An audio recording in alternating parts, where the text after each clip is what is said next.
사랑하는 성도 여러분, 오늘 우리는 대한민국 역사에서 가장 경축해야 할 8.15 광복 78주년과 대한민국 건국 75주년 기념주의를 맞이하였습니다.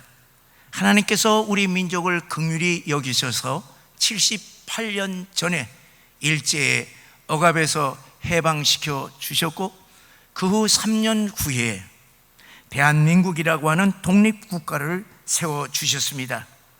그리고 오늘의 선진국가로 복주셨기에 우리는 이 시간 하나님께 감사와 영광을 돌려드리는 것입니다.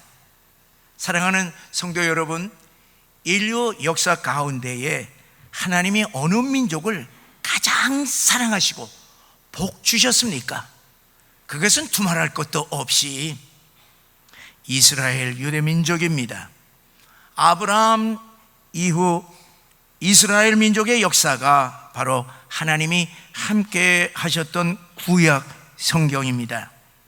지난 4,000년의 인류 역사 가운데 가장 강력하였던 모든 대제국들은 다 사라져 버렸지만은 사라지지 아니하는 지극히 적은 민족이 있었으니 그것이 바로 유대 민족이었습니다.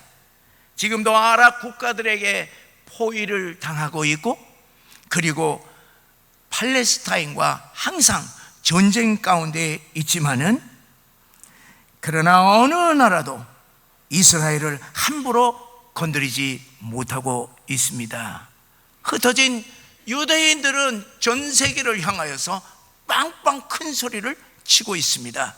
세계 최대 강대 국가인 미국의 정치, 경제, 사회, 교육 모든 분야에서 가장 영향력을 끼치고 있는 민족은 미국 전체 인구의 2%에 불과한 유대인들입니다. 어떻게 그렇게 된 것입니까? 하나님께서 택하셨던 이스라엘 민족을 하나님은 변치 않으시고 지켜주시고 복 주셨기 때문인 줄 믿습니다. 그러면 근대 역사에서 하나님께서 어느 나라를 가장 사랑하고 크게 복 주셨습니까? 그것은 두말할 것도 없이 첫째는 미국이요, 둘째는 바로 우리나라 대한민국입니다. 왜냐하면 미국과 우리나라를 건국한 사람들이 하나님의 사람들이었기 때문입니다.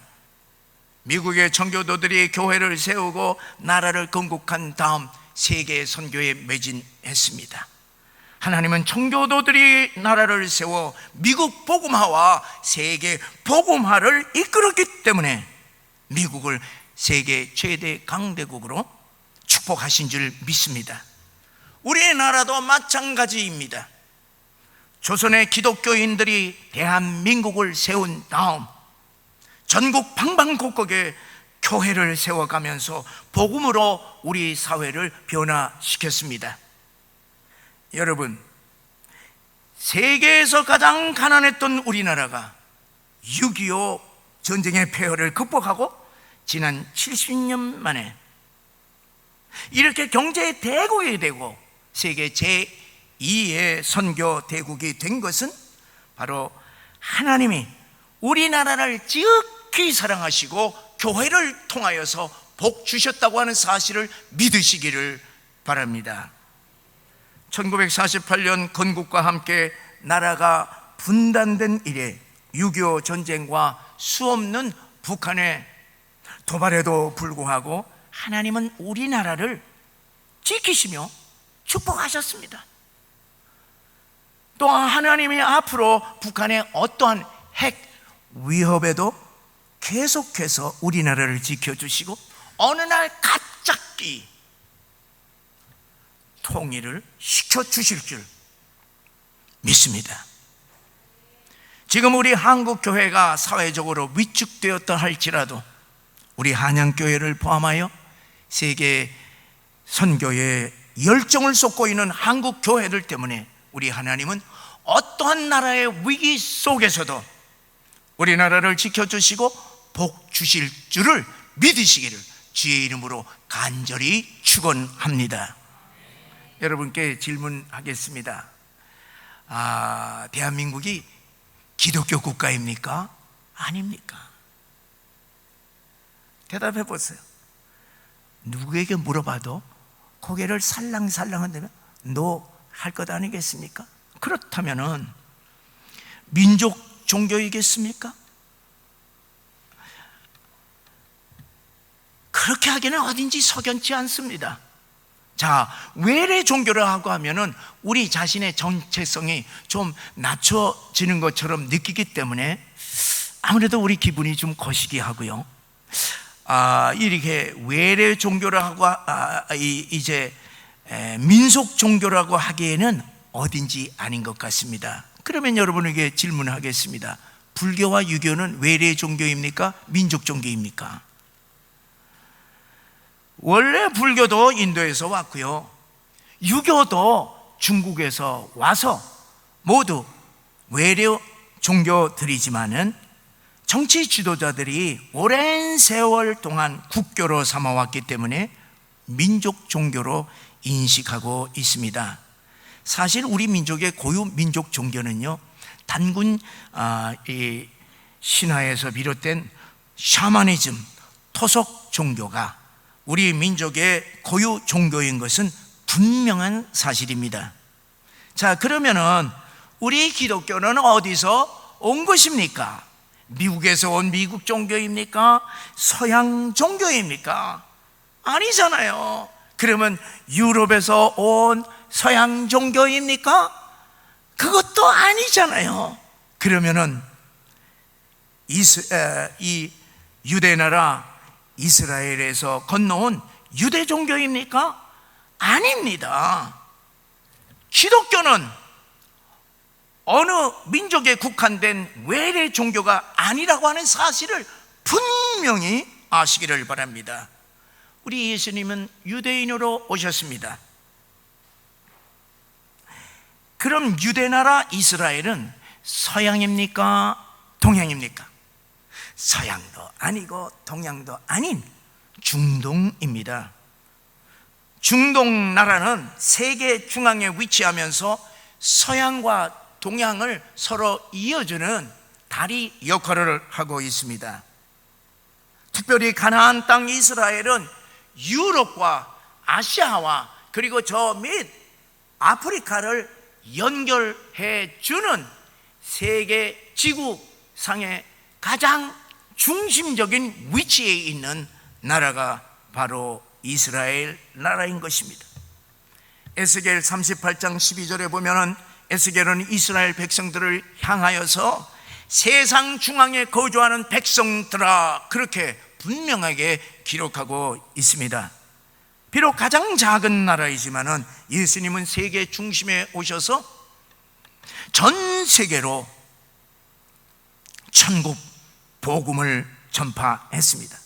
그 복음을 사도 바울이 로마에 전파했고, 로마를 통하여서 전 유럽과 그리고 세계 각국으로 전파되어서 미국을 거쳐 우리나라에 전파되었던 것이 바로 우리나라의 기독교인 것입니다. 당시 로마와 전 유럽은 온갖 잡신들을 다 섬기는 다 종교 국가였기 때문에 결코 기독교 국가가 아니었습니다. 그러나 예수의 복음이 로마와 유럽에 들어감으로 말미암아 그 나라들이 기독교 국가로 변화되었던 것입니다. 기독교는 서양 종교도 아니고 더더욱 동양 종교도 아닙니다. 그러면 기독교가 어디에서 온 것입니까? 기독교는 우리 민족을 사랑하시는 하늘에 계신 우리 주님이 이 땅에 하나님의 사람들을 통하여서 우리 민족을 찾아오신 예수 복음, 예수 신앙인 줄 분명히 아시기를 바랍니다. 기독교는 예수에게서 나왔습니다. 기독교인들은 예수를 믿는 사람들입니다. 우리는 어떤 종교를 믿는 사람들이 아니라 예수를 믿는 사람이라고 하는 사실을 분명히 아시기를 바랍니다. 이슬람과 불교와 이 힌두교를 비롯하여서 유교, 모든 세상 종교들은 민족의 시조들이나 위대한 성인들이나 지도자들이나 대자연을 숭배를 합니다. 그러나 우리 기독교는 이스라엘의 시조인 아브라함을 숭배하거나 이스라엘의 위대한 지도자 모세를 숭배하지를 않습니다. 기독교는 오직 예수만을 하나님으로 믿는 예수 신앙, 예수 복음인 것입니다. 이 땅에 오신 예수님을 보세요. 예수님은 이스라엘의 시족이거나 당시 이스라엘의 위대한 지도자나 성인도 아니었습니다. 예수님은 온 우주 만물을 창조하신 창조주 하나님이십니다. 온 인류를 구원하시기 위하여서 우리 인간의 형상을 입으시고 하늘나라에서 이 땅에 오신 구세주 하나님이십니다. 그래서 기독교는 예수님을 하나님으로 믿는 하늘나라 신앙, 예수 신앙입니다. 기독교를 굳이 종교로 표현한다면 하나님이신 예수님이 하늘나라에서 이 땅에 내려오셔서 온 인류 모든 민족을 구원하려는 하늘나라의 종교인 줄 믿으시길 바랍니다. 그러므로 기독교는 어느 다른 민족에서 유래된 외래 종교나 우리 민족의 고유 종교가 결코 아닙니다. 기독교는 세계 모든 민족과 모든 나라를 다 구원하려는 이 땅의 모든 종교들을 초월하는 하늘나라의 종교, 세계적인 종교인 줄 믿으시기 바랍니다. 그래서 기독교의 하나님은 모든 민족을 다 품고 모든 민족의 역사를 섭리하시는 우주적인 하나님, 총체적인 하나님이신 것을 믿으시기를 주의 이름으로 간절히 축원합니다. 그런 의미에서 우리 예수 신앙을 함께 고백했으면 좋겠습니다. 제가 여러분들에게 질문을 던지게 되면 여러분들은 다 같이 화답해서 예수 그리스도 합창하시기를 바랍니다. 준비됐습니까? 준비됐습니까? 사랑하는 성도 여러분, 모든 민족과 모든 나라와 모든 교회의 역사를 주관하시는 역사의 주인이 누구십니까? 예수 그리스도. 사랑하는 성도 여러분, 우리 인생을 주관하시는 주인은 누구시며 장차 우리를 구원하실 분은 누구십니까? 예수 그리스도. 사랑하는 성도 여러분, 인류 역사의 흥망성쇠를 주관하시고 마지막 인류를 심판하실 분이 누구십니까? 예수 그리스도. 인류 역사의 시작과 마지막, 알파와 오메가가 우리 예수님이심을 고백하는 것이 우리 기독교의 신앙인 것입니다. 그러므로 예수 믿는 우리들은 우리나라의 역사를 말할 때에 세상의 학문적인 입장에서가 아니라 기독교적인 관점에서, 성경적인 관점에서, 하나님의 관점에서 우리 민족의 역사를 보아야 할 것입니다. 전 세계가 왜 인류의 역사를 BC 예수님의 이전과 AD 예수님의 이후로 나누어서 설명하고 사용하고 있는 이유가 무엇입니까? 인류의 역사가 예수님의 오기 전과 예수님의 오신 후가 완전히 변화되었기 때문인 것입니다. 우리 개인의 역사도 돌아보면 예수 믿기 이전과 예수 믿는 이후는 완전히 다릅니다. 예수 믿는 이후에는 주님이 내 인생의 주인이 되어서 새롭게 이끌어가는 것입니다. 그래서 고린도후서 5장 17절에 그런 중 누구든지 그리스도 안에 있으면 새로운 피조물이라 이전 것은 지나갔으니 보라 새 것이 되었도다. 성경은, 하나님은 우리들에게 선포하셨습니다. 그러므로 우리는 기독교인의 정체성을 분명히 해야 합니다. 언제 어디서나 어떤 것보다도 우리는 나는 예수 믿는 사람입니다. I am a Christian. 나는 하나님의 자녀입니다. I am a child of God. 나는 천국 백성입니다. I am a heavenly people이라고 우리의 정체성을 누구에게나 밝혀야 할 것입니다. 오늘 본문의 말씀처럼 우리들은 하나님의 택하신 족속이요 왕같은 제사장들이요 거룩한 나라요 그의 소유가 된 백성이라고 하는 거룩한 자부심을 가지고 우리는 교인된 정체성을 항상 분명히 하시기를 주의 이름으로 간절히 축원합니다. 사랑하는 성도 여러분, 우리 민족의 역사도 하나님의 관점에서 보면 완전히 다릅니다. 우리 민족의 4300여 년의 역사는 어떤 것이었습니까? 가난과 무지와 우상숭배와 음란과 거짓과 그리고 죄악에 깊이 빠졌던 어둠의 역사였습니다. 그야말로 혼돈과 공허와 흑암의 역사였습니다. 그런데 언제부터 바뀌었습니까? 지금으로부터 139년 전 1884년 이 땅에 복음을 들고 온 미국 선교사들에 의하여 바뀌기 시작했습니다. 복음이 전국으로 전파되자 교회와 기독교 학교들이 세워졌습니다. 1910년 한일 합방 이전에는 교회들이 800여 개의 기독교 학교들을 세웠습니다. 이렇게 교회와 기독교 학교들이 세워지면서 정치, 경제, 교육, 가정, 사회 모든 분야가 다 바뀌기 시작했습니다. 기독교인들이 지도자로 등장하면서 3.1 운동을 위시하여 모든 독립운동을 이끌었습니다.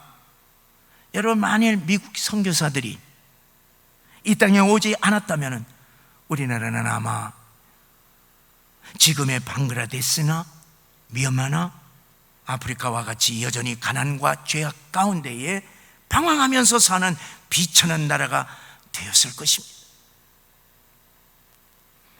하나님이 하나님의 사람들을 이 땅에 보내시지 않았다면 지금의 대한민국은 없었을 것이요 어쩌면 일제에 영원히 병합되었을지도 모릅니다.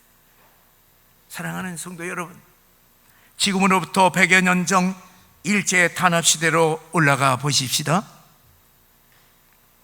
당시에 우리 민족은 집심 심고 지게 지고 구루마 끌고 밤에 호롱불을 켜고 초가집에서 끼니를 겨우 이어가면서 가난하게 살았습니다. 그때 어느 목사님이 이런 예언적인 설교를 했다고 우리 상상해 보십시다. 여러분, 예수를 믿으세요. 우리 민족의 예수를 믿으시면 하나님께서 복 주셔서 우리 민족을 일제 압제에서 해방시켜 주실 것입니다. 여러분, 우리들이 예수를 믿으면 하나님께서 복 주셔서 100년 후에는 신발을 세계에 수출할 것입니다. 그리고 자동차와 비행기와 원전을 전 세계에 수출할 것입니다. 그리고 모든 백성들이 다 자가용을 타고 다니면서 높은 아파트, 고급 집에서 잘 먹고 부유하게 살 것입니다. 뿐만 아니라 하나님의 교회들을 부흥시켜서 교회마다 세계 선교사를 파송함으로 앞으로 100년 후에는 우리 민족이 세계 선교의 대국이 될 것입니다. 이렇게 당시에 예언하더라면 사람들이 믿겠습니까? 아마 지나가는 개, 멍멍 졸고 있던 개도 웃을 것입니다. 그런데 보세요, 여러분, 지금부터 120년 전 1903년 실제로 그런 믿기 어려운 예언과 같은 글을 발표하신 분이 있었습니다. 사형 선고를 받고 한성 감옥에서 5년 7개월을 살고 있었던 27세의 청년 이승만이 이런 예언을 했습니다. 우리나라가 예수 믿는 나라가 되면 영국보다도 더 잘 사는 나라가 될 수 있을 것입니다. 그렇게 글로 남겼습니다. 당시 영국이 가장 잘 살던 세계 최대 강대국의 나라인데 그런 말도 안 되는 꿈을 꿨던 것입니다. 발표를 했던 것입니다. 그런데 그의 예언대로 어떻게 됐습니까?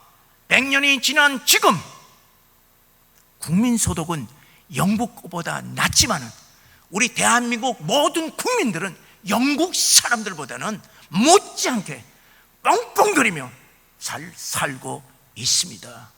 더 잘 살고 있습니다. 이승만은 감옥에서 예수를 만났습니다.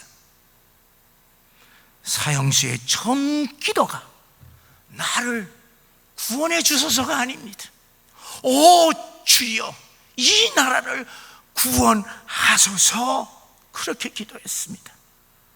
당시 조선에는 기독교 신자가 40명에 불과했는데 그는 주여 이 땅 조선의 100만 명의 기독교인들을 허락하여 주시옵소서, 그렇게 기도했습니다.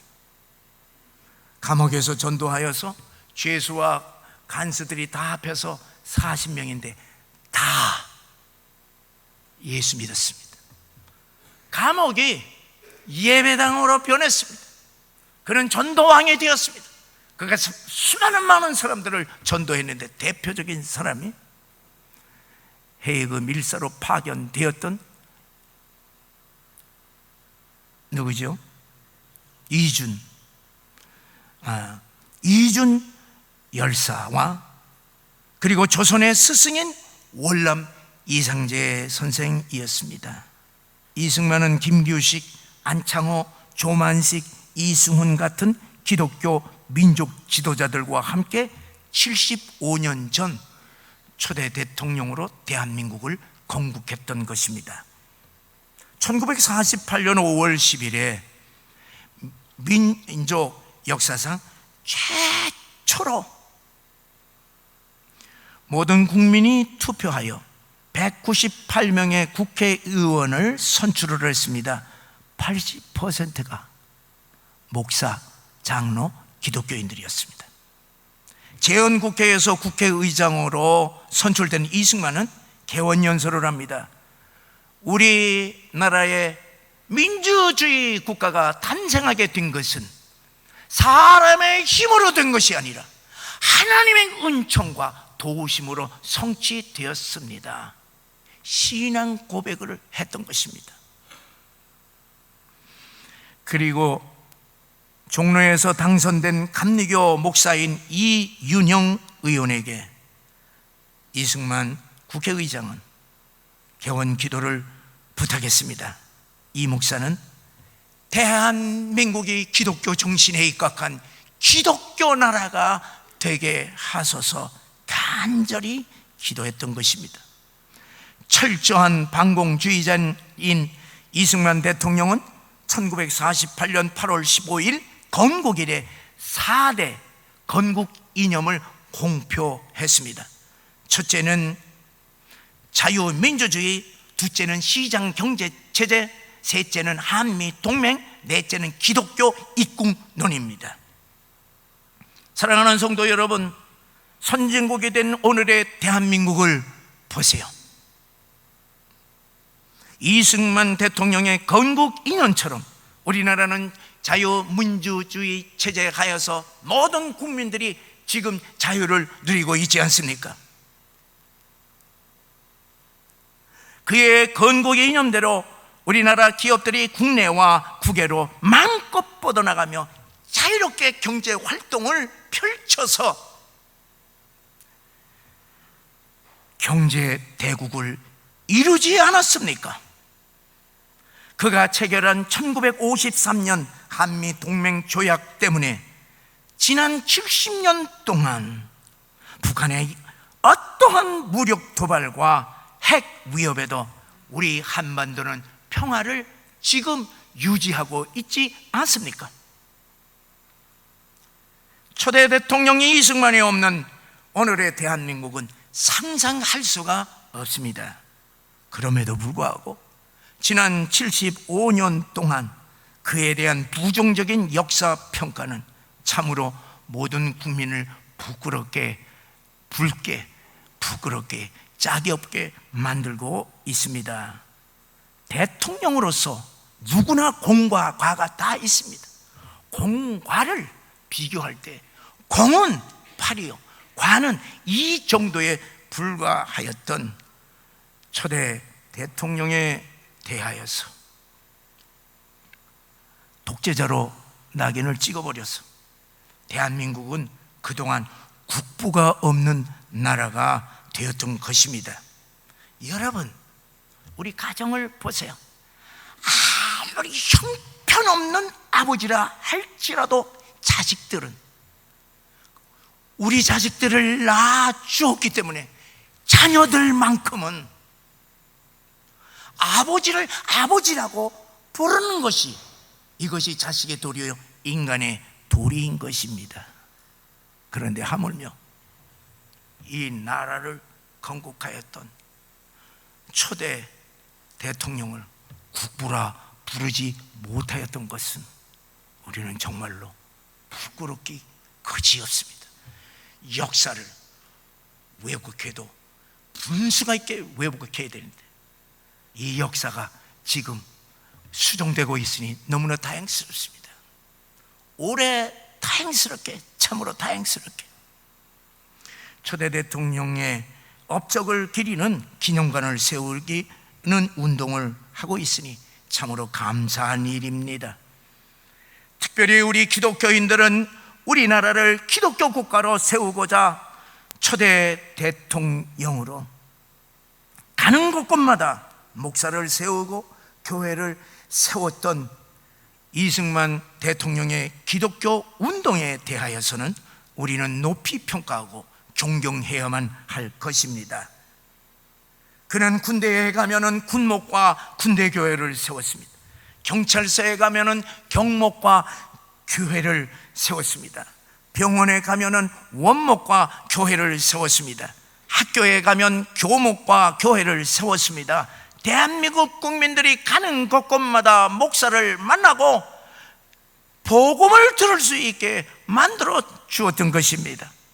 이렇게 하여 수많은 영혼들이 구원받고 교회들이 부흥하게 되었습니다. 1919년 3.1 운동 당시 국민의 겨우 2%의 교인들이었지만은 100년이 지난 지금 국민의 약 20%가 교인들로 분류되고 있습니다. 사랑하는 성도 여러분, 대한민국은 조선의 기독교인들에 의하여 세운 기독교 국가인 것을 분명히 아시기를 바랍니다. 지금 우리나라에서는 기독교 국가라고 누구도 말하지 않지만은 44개 아시아 국가들은 우리나라를 아시아에서 유일하게 기독교 국가로 분류를 하고 인정하고 있습니다. 전 세계 국가들은 우리 대한민국을 기독교 신앙이 가장 왕성한 최강의 기독교 국가로 부르고 있다고 하는 사실을 인정하시기를 바랍니다. 전 세계는 우리 한국교회를 향하여서 한국 선교사들을 보내달라고 요청하고 있습니다. 여러분, 온 세계가 우리 대한민국을 기독교 국가로 지금 인정하고 있는데 정작 예수를 가장 잘 믿는다고 스스로 자부하고 있는 우리 대한민국을 기독교 국가라고 그렇게 인정하지 않는다면 우리 주님께서 얼마나 섭섭하시겠습니까? 여러분, 로마 제국 인구의 9%에 불과하였던 기독교인들에 의하여서 그 어마어마한 로마 제국이 기독교 국가가 되었다고 하는 사실을 잊지 마시기를 바랍니다.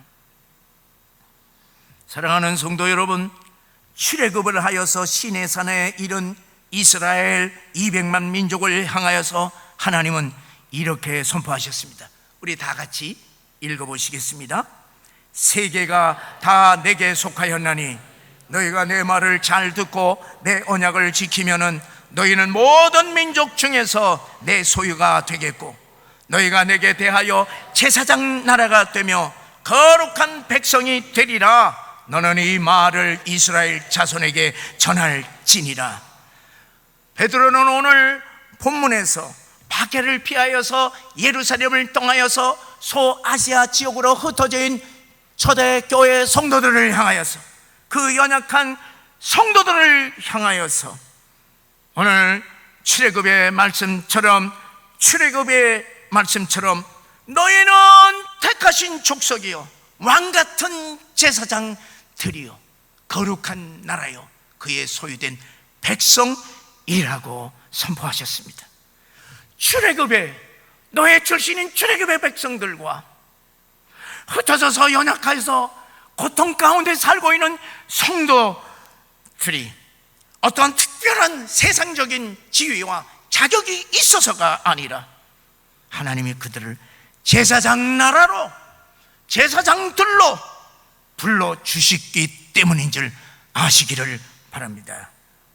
사랑하는 성도 여러분, 오늘 뜻깊은 해방일과 건국일을 맞이해서 하나님이 복 주셔서 우리 대한민국을 세우고 부강하게 하신 것은 바로 기독교 국가를 만드시고 이 마지막 시대에 전 세계를 향하여서 선교하는 제사장 나라로 삼기 위함인 줄 믿으시기를 주의 이름으로 간절히 축원합니다. 우리 또한 주님이 복 주셔서 우리를 거룩한 하나님의 제사장으로 부르신 것은 이 마지막 시대에 불쌍한 영혼들을 구원하기 위함인 줄 믿으시고 모두 사명자가 되시기를 주의 이름으로 간절히 축원합니다. 이제 우리 남은 인생 제사장의 비전과 제사장 나라의 비전을 가지고 나라를 위해서, 우리 사명을 위해서 기도하는 거룩한 인생 되시기를 주의 이름으로 간절히 축원합니다.